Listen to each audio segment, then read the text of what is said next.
This camera right here is the ultimate camera for filming home tours. Now, if you go to my channel, Kurtis Hawkins Realtor, on my other real estate page, I filmed over 50 videos last year, all with this camera, and my team closed over 200 transactions using long form home tour videos. So let me explain why I love using this camera. Now, this camera is actually kind of crazy expensive. But as of filming this video, I think you can pick one up on Amazon now for about $3,700. However, back when I paid for it, when it first came out, I'm pretty sure I paid over $5,000. Now, hold it right there, because I know most realtors are gonna say, why the heck would I spend $5,000 on a camera like this, or now $3,700 on a camera like this, when I have a perfectly good iPhone in my pocket that also takes 4K video? Well, let me explain a little bit more. So previously to me actually being in real estate, I actually was a photographer and videographer, so it gave me a little bit of an edge. And I knew when I got into this industry, looking at my market here, there weren't a lot of people doing very high quality videos. So my first thought that came to my mind is, I'm gonna enter this market and I'm gonna try to produce the highest quality video possible, basically so that the competition around here couldn't even touch me. And that's why I picked up this camera specifically. Also, when I started doing some research, there were some other creators out there that were putting out some fantastic content that weren't in my market, and one of them was actually Brad McCallum. So after doing some hard creeping, I basically figured out that he also used the same camera, and filming indoors can be a bit tricky, and I knew that if he could get away with this one, so could I.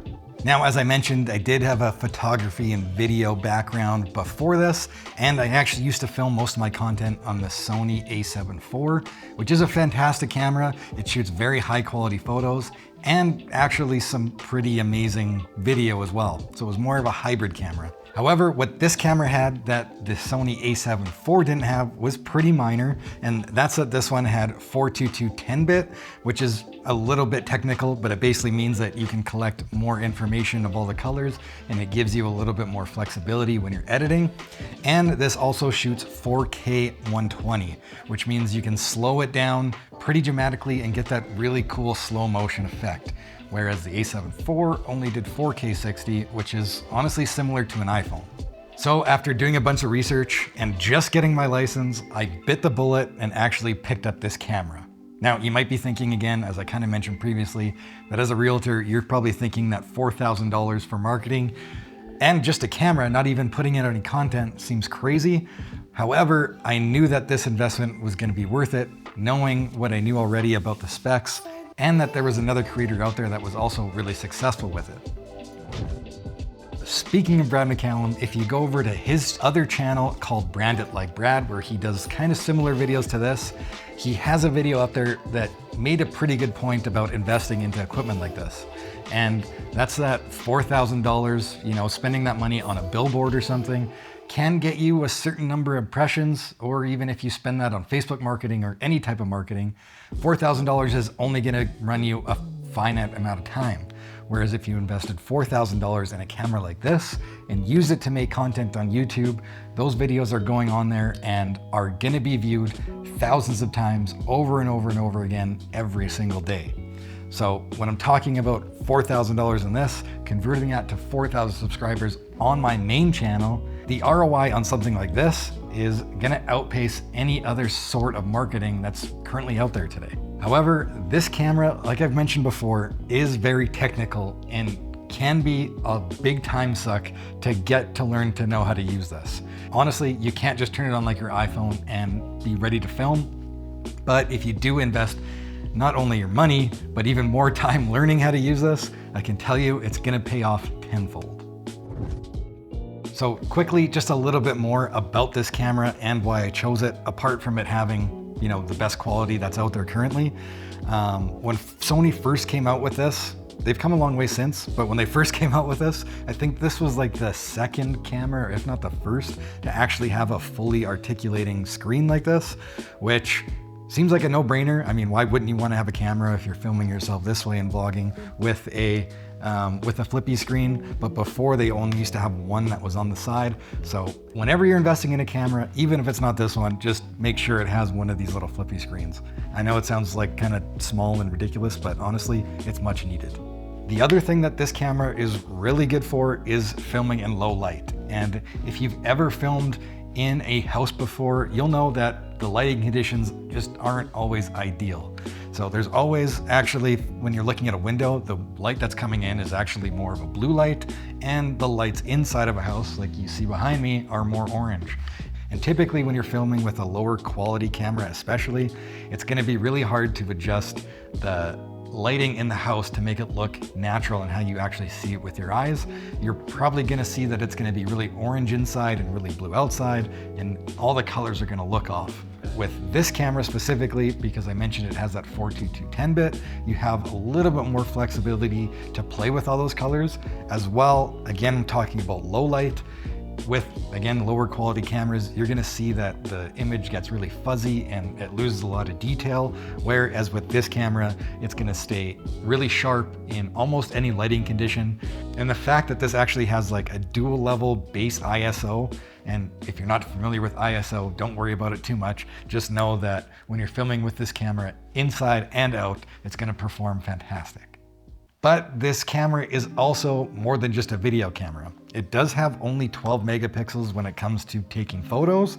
However, the photos are gonna be very crisp and are gonna be very usable, whether you actually wanna use this for real estate photography for Instagram or something like that, or whether you're just taking photos for a thumbnail.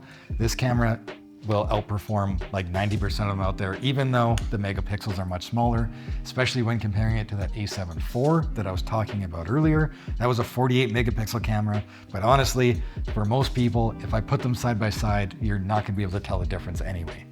As I mentioned earlier, yes, the $3,700 right now will cover you buying just the camera itself. You still have to buy lenses. And the reason why I chose a Sony camera versus any other brand out there is because of the different types of lenses that are available.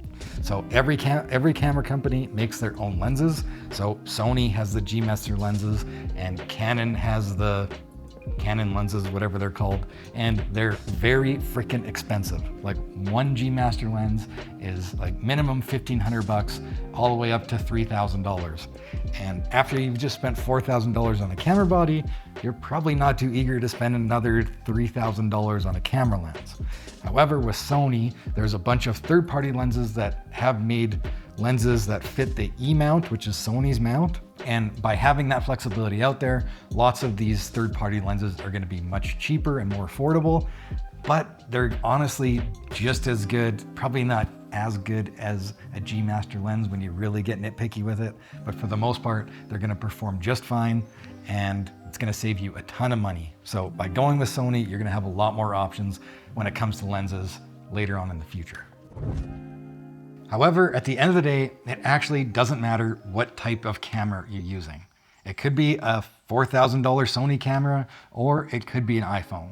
Ultimately, the most important thing to get more views, get more subscribers, and get more business is the content, the scripting, and the ideas that's actually going into the video. For my strategy, I just knew I wanted to produce the highest quality content out there, but that might not be your strategy. It might be to put the most content out there, or the most real life type of content out there, which doesn't require a fancy, expensive camera. That being said, be sure to subscribe, because on future videos on this channel, I'll actually show you how I use this camera to produce some of the highest quality content that there is. As well, I'm also going to teach you how to use something as simple as an iPhone and create some equally as entertaining content that could get just as many views as using something as expensive as this. But if you guys have any questions about this camera, or about using an iPhone, or any other questions about creating content for a real estate channel, please leave them in the comments below, because I'm always looking for new ideas for this brand new channel. Thank you guys so much for watching, and we'll see you guys in the next video.